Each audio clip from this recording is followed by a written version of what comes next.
Се скратува времето за продажба на алкохолни пијалоци во продажните објекти. Од денес алкохол може да се купи до 19 часот, а не како во текот на летниот период до 21.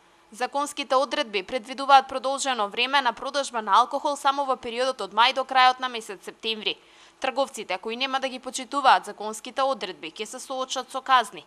Така за продажба на алкохол после 19 часот предвидена е забрана за вршење дејност во траење од 7 до 15 дена, како и парична казна до 5000 евра. Инаку, пред неколку месеци, надлежните ја забрзаа постапката за добивање лиценци за продажба на алкохол. Така, наместо за 15 дена, истата треба да се добие за 4. Барателот на лиценца пак во секој момент ќе може електронски да следи докаде е постапката за одобрување или одбивање на предметот. Според анализите, просекот на денови за издавање на лиценца досега изнесувал многу повеќе од предвидените 15 дена, што често предизвикувало и негативни финансиски импликации.